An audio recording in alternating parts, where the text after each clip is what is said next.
Buen tiempo. Bienvenidos a su espacio de lectura, aprendizaje y reflexión bíblica. Un tiempo devocional para fortalecer su vida espiritual. Mateo capítulo 8. Cuando Jesús bajó de la montaña, lo siguieron grandes multitudes. Un hombre que tenía lepra se le acercó y se arrodilló delante de él. «Señor, si quieres puedes limpiarme», le dijo. Jesús extendió la mano y tocó al hombre. «Sí quiero», le dijo, «queda limpio». Y al instante quedó sano de la lepra. «Mira, no se lo digas a nadie», le dijo Jesús. «Solo ve, preséntate al sacerdote y lleva la ofrenda que ordenó Moisés, para que le sirva de testimonio». Al entrar Jesús en Capernaum, se le acercó un centurión pidiendo ayuda. «Señor, mi siervo está postrado en casa con parálisis y sufre terriblemente». «Iré a sanarlo», respondió Jesús. «Señor, no merezco que entres bajo mi techo, pero basta con que digas una sola palabra y mi siervo quedará sano, porque yo mismo soy un hombre sujeto a órdenes superiores, y además tengo soldados bajo mi autoridad. Le digo a uno, ve y va, y al otro, ven y viene. Le digo a mi siervo, haz esto, y lo hace». Al oír esto, Jesús se asombró y dijo a quienes lo seguían: «Les aseguro que no he encontrado en Israel a nadie que tenga tanta fe. Les digo que muchos vendrán del oriente y del occidente, y participarán en el banquete con Abraham, Isaac y Jacob, en el reino de los cielos. Pero a los súbditos del reino se les echará afuera, a la oscuridad, donde habrá llanto y rechinar de dientes». Luego Jesús le dijo al centurión: «Ve, todo se hará tal como creíste». Y en esa misma hora, aquel siervo quedó sano. Cuando Jesús entró en casa de Pedro, vio a la suegra de éste en cama, con fiebre. Le tocó la mano y la fiebre se le quitó. Luego ella se levantó y comenzó a servirle. Al atardecer, le llevaron muchos endemoniados, y con una sola palabra expulsó a los espíritus, y sanó a todos los enfermos. Esto sucedió para que se cumpliera lo dicho por el profeta Isaías: «Él cargó con nuestras enfermedades y soportó nuestros dolores». Cuando Jesús vio a la multitud que lo rodeaba, dio orden de pasar al otro lado del lago. Se le acercó un maestro de la ley y le dijo: «Maestro, te seguiré a donde quiera que vayas». «Las zorras tienen madrigueras y las aves tienen nidos», le respondió Jesús, «pero el Hijo del Hombre no tiene dónde recostar la cabeza». Otro discípulo le pidió: «Señor, primero déjame ir a enterrar a mi padre». «Sígueme», le replicó Jesús, «y deja que los muertos entierren a sus muertos». Luego subió a la barca y sus discípulos lo siguieron. De repente, se levantó en el lago una tormenta tan fuerte que las olas inundaban la barca. Pero Jesús estaba dormido. Los discípulos fueron a despertarlo. «Señor», gritaron, «sálvanos, que nos vamos a ahogar». «Hombres de poca fe», les contestó, «¿por qué tienen tanto miedo?». Entonces se levantó y reprendió a los vientos y a las olas, y todo quedó completamente tranquilo.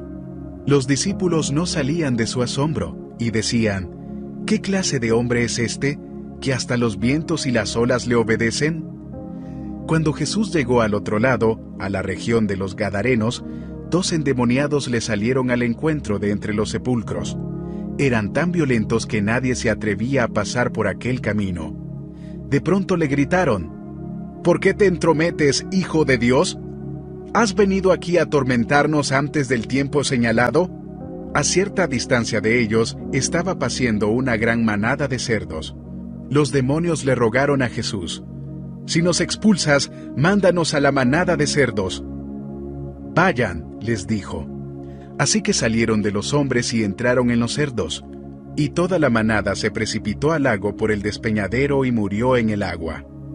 Los que cuidaban los cerdos salieron corriendo al pueblo y dieron aviso de todo, incluso de lo que les había sucedido a los endemoniados. Entonces todos los del pueblo fueron al encuentro de Jesús, y, cuando lo vieron, le suplicaron que se alejara de esa región. Observa. ¿Qué actitud tienen en común el leproso y el centurión? ¿Con qué propósito fue sanada la suegra de Pedro? ¿Sobre qué cosas mostró su poder Jesucristo en este capítulo? Reflexiona. Varias cosas obedecen a Jesús en este capítulo. Yo estoy obedeciendo. ¿Es mayor la obediencia de esas cosas a la voz de Cristo que mi obediencia a su palabra? Cuando me acerco a pedir algo a nuestro Señor Jesucristo, ¿lo hago con la actitud que veo en los personajes de este capítulo o trato de darle órdenes de cómo debe actuar? Según inicia este capítulo, podemos ver de los versículos 2 al 3 de este capítulo que la lepra, como lo es el SIDA hoy, era una enfermedad temida porque no había cura conocida. En el tiempo de Jesús, la palabra lepra denotaba varias enfermedades similares y algunas de ellas eran contagiosas. Si una persona la contraía, el sacerdote lo declaraba leproso y lo alejaban de su hogar y ciudad. Lo enviaban a vivir a una comunidad con otros leprosos hasta que se recuperara o muriera.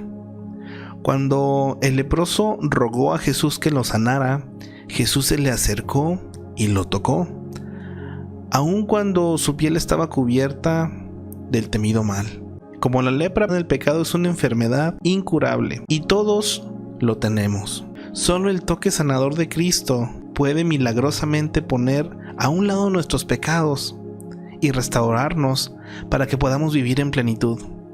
Pero primero, al igual que el leproso, debemos reconocer que no podemos curarnos a nosotros mismos y pedir a Cristo su ayuda salvadora. La ley demandaba que el leproso sanado lo examinara el sacerdote en Levítico 14. Jesús quiso que aquel hombre de primera mano diera a conocer su historia al sacerdote, de manera que pudiera probar que su lepra había desaparecido totalmente y que por lo tanto podía volver a su comunidad. De los versículos 5 y 6, el centurión pudo haber dejado que muchos obstáculos se interpusieran entre él y Jesús, como el orgullo, la duda, el dinero, el idioma, la distancia, el tiempo, la autosuficiencia y el poder o la raza. Pero no lo hizo, sino permitió que esas barreras impidieran acercarse a Jesús. Nosotros tampoco debemos permitirlo, mis hermanos, que esas barreras mismas nos alejen. Como pregunta, ¿qué lo aleja a usted de Cristo? Un centurión era un militar de carrera en el ejército romano que tenía unos 100 soldados bajo su mando. Los judíos odiaban a los soldados romanos por su tiranía y desprecio. Sin embargo, la fe de aquel hombre maravilló a Jesús. La fe genuina de aquel odiado gentil avergonzó la piedad estancada de muchos judíos que eran líderes religiosos. Los versículos 10 al 12. Jesús dijo a la multitud que muchos judíos religiosos que podrían formar parte del reino serían excluidos por haber perdido su fe. Estaban muy aferrados a sus tradiciones religiosas, al grado que no podían aceptar a Cristo y su nuevo mensaje. Debemos tener cuidado de no encerrarnos en nuestras costumbres religiosas, al punto de esperar que Dios obre solo en ciertas formas. No limite a Dios con sus preconceptos y falta de fe. Versículos 11 y 12. El oriente y el occidente representan los 4 rincones de la tierra. Toda la gente fiel a Dios se reunirá en el banquete del Mesías, según Isaías 6:55. Los judíos debían haber sabido que cuando el Mesías llegara, los gentiles participarían también de sus bendiciones. Y véase estas citas en Isaías. Pero este mensaje llegó como un golpe porque estaba demasiado absorto en sus propios asuntos y destino. ¿De quién? De los judíos, ¿verdad? Cuando apelamos a las promesas de Dios, esto es importante, no debemos apropiarnos de ellas tan personalmente que olvidemos ver lo que Dios quiere hacer para alcanzar a toda la gente que ama. Capítulo 8, versículo 11 y 12. Mateo enfatiza que el mensaje de Jesús es ¿para quién? Para todos. Los profetas del Antiguo Testamento lo sabían, en Isaías, de estas citas, y Malaquías. Pero muchos líderes judíos neotestamentarios optaron por ignorarlo, cada persona tiene que elegir entre aceptar o rechazar las buenas nuevas, y nadie pasa a formar parte del reino de Dios por herencia o conexión familiar. Yo creo que esta es de las cositas que yo muy temprano entendí. Yo desde mis 6 años, mi papá es pastor, y yo desde que nací, pues se podría decir que me llevaban a la iglesia. Pero a mis 6 años yo entendí la razón de ser de la iglesia. Yo entendí la importancia de servir en la iglesia. Desde los 6 años yo comencé a participar en la alabanza, y también desde los 6 años me encargué de abrir y cerrar la iglesia. Hasta yo creo que mis 18 años que salí de Las Nieves Durango a estudiar a Monterrey. Y durante todo este tiempo yo entendí esto, mis hermanos, que no se trata de herencia, que no porque mi papá sea el pastor significa que yo tengo el cielo ganado. Y me di cuenta que yo tenía que entregar mi vida a Cristo, tenía que reconocerle como mi Salvador, y tenía que reconocer que aunque soy el hijo del pastor, cometo muchos errores y muchos pecados. Entonces, para mí fue pues algo a considerar realmente, y decirle: Señor, yo te entrego mi vida. Desde los 6 años le estoy hablando, mi hermano, y ha sido la mejor decisión que he tomado. Y le soy sincero, a lo largo de mi vida, obviamente, aunque tomé esa decisión a mis 6 años, he cometido errores y también le he fallado al Señor. En ocasiones inconscientemente, y otras ocasiones aún sabiendo que era malo. Muchas veces pues uno llega a echar mentiras, uno llega a hacer cosas que a Dios no le agradan. Pero escúcheme bien también esto: ¿cuándo hace uno eso? Cuando uno anda frío o alejado del Señor. Por eso es lo importante aquí, mis hermanos. Tenemos que aceptar o rechazar. Aquí hay de dos.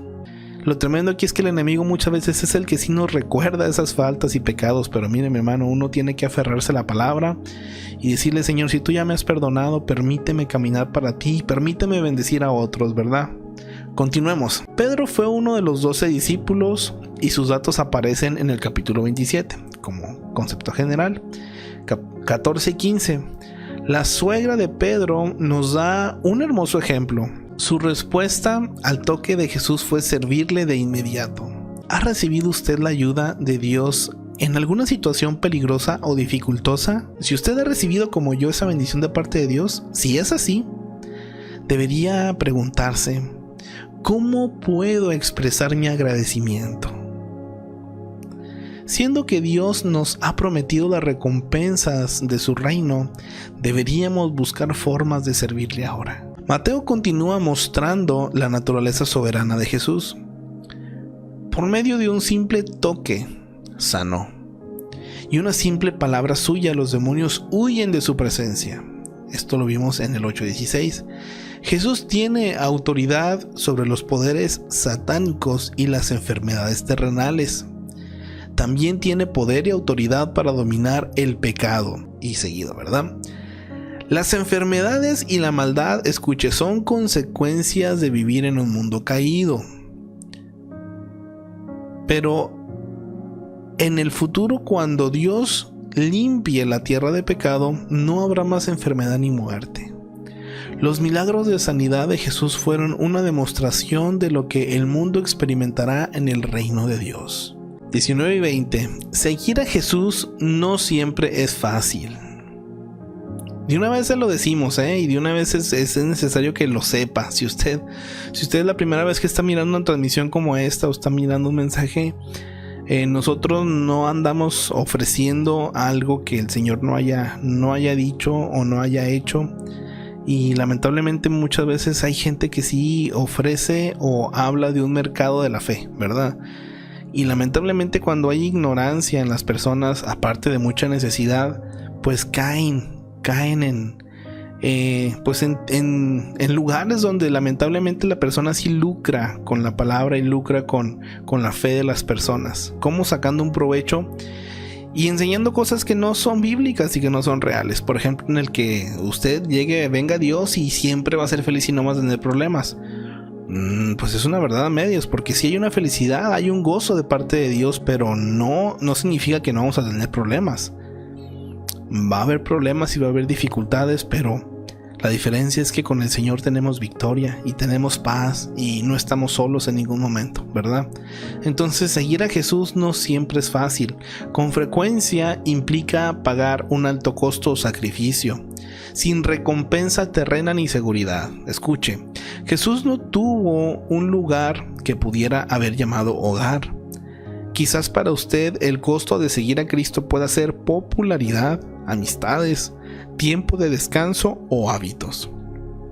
Pero si bien el costo de seguir a Cristo puede ser alto, el valor de ser discípulo de Cristo es una inversión que repercute por la eternidad y rinde increíbles recompensas. Es posible que este discípulo no estaba pidiendo permiso para ir al funeral de su padre, sino que deseaba esperar que su anciano padre falleciera antes de seguir a Cristo. Tal vez era el primogénito y deseaba estar seguro de recibir su herencia. Tal vez no quería enfrentar el enojo de su padre por abandonar los negocios de la familia para seguir a un predicador itinerante. Sea que se trate de una seguridad financiera, una aprobación familiar o cualquier otra cosa, no estaba dispuesto a seguir a Jesús en aquel preciso momento.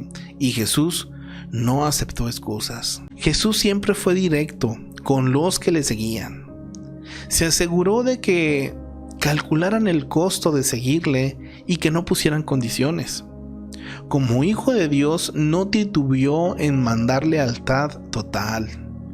Aún el dar sepultura al muerto no debía tener prioridad sobre las demandas de obediencia. Su desafío directo nos fuerza a preguntarnos acerca de nuestras prioridades al seguirle. La decisión de seguir a Cristo no debería ser relegada, aunque un acontecimiento importante esté a punto de tener lugar. Nada debería ocupar el lugar de una entrega total a Cristo. Pudo haber sido un bote de pesca porque muchos de los discípulos de Jesús eran pescadores. Josefo, un historiador de la época, escribió que usualmente había más de 300 botes pesqueros en el mar de Galilea. Este bote tenía espacio para dar cabida a Jesús y a sus 12 discípulos, y era impulsado por medio de remos y velas. Durante la tormenta, sin embargo, las velas se bajaban para que no se rompieran y facilitar el control del bote. Versículo 24. El mar de Galilea posee un caudal de agua poco común. Es relativamente pequeño, 21 kilómetros de largo por 11 de ancho. Yace 208 metros bajo el nivel del mar y su profundidad llega a 48 metros. De un momento a otro puede presentarse tormentas repentinas que agitan las aguas, originando olas de hasta 7 metros de altura. Los discípulos se vieron atrapados sorpresivamente por la tormenta y el peligro era grande. Versículo 25. A pesar de que los discípulos habían sido testigos de muchos milagros, se llenaron de pánico en esa tormenta. Como navegantes experimentados, estaban conscientes del peligro existente. Lo que no sabían era que Cristo podía dominar las fuerzas de la naturaleza. Hay siempre una dimensión de nuestras vidas en las cuales sentimos que Dios no puede obrar o no ha de obrar. Cuando comprendemos bien quién es Él, entendemos que Él calma lo mismo las tormentas de la naturaleza que las tormentas del corazón atribulado.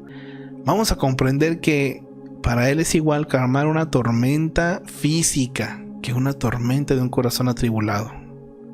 El poder de Jesús que calmó esa tormenta puede también calmar las tormentas que braman en nuestras vidas.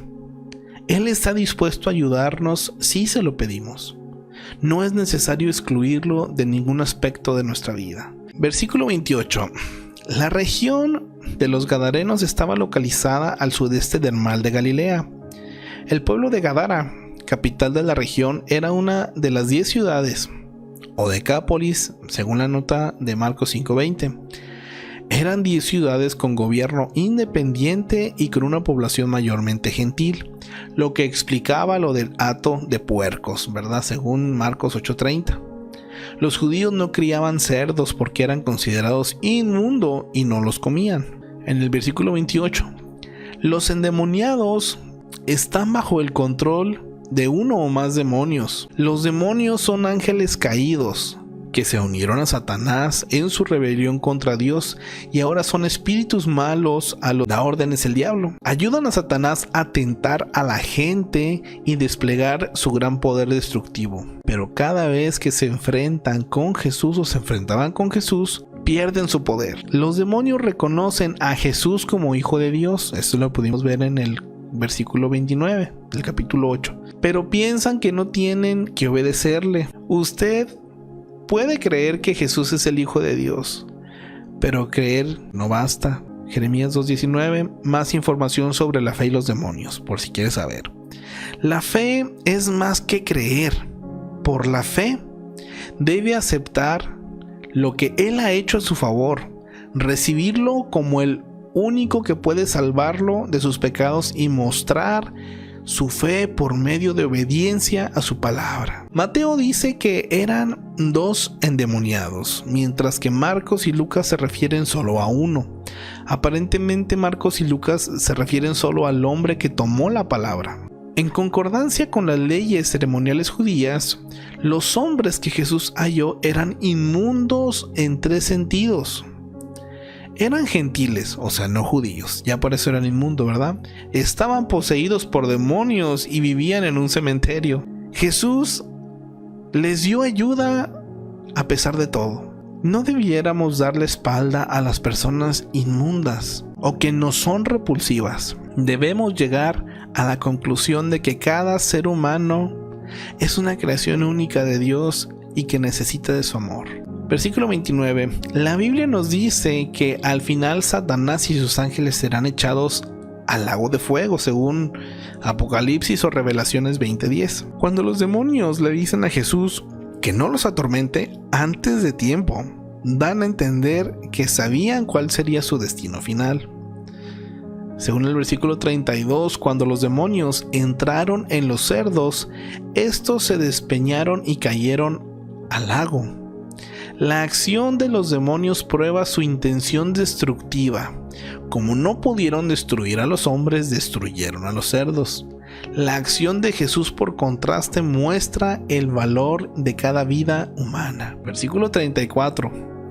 ¿Por qué la gente le pidió a Jesús que se fuera? A diferencia de los dioses paganos que adoraban, Jesús no podía ser contenido, controlado o aplacado. Temían el poder sobrenatural de Jesús, poder que no habían visto nunca antes, y estaban muy molestos por la pérdida del hato de cerdos y no podían alegrarse con la liberación de los hombres que estaban poseídos por el demonio. Esta es una pregunta para nosotros. ¿Le preocupan más las propiedades y los programas que la gente? Los seres humanos han sido creados a la imagen de Dios y tienen un valor eterno. Qué necio y cuán difícil es dar más valor a las posesiones, inversiones e incluso animales que a la vida humana. ¿Permite que Jesús termine su obra en usted? Como pregunta. Gracias por acompañarnos. Esperamos que este refrigerio espiritual haya fortalecido su fe. Te invitamos a compartir este contenido. Puedes escribir tus dudas en la sección de comentarios. Y para que no te pierdas ninguno de los capítulos, suscríbete a nuestro canal.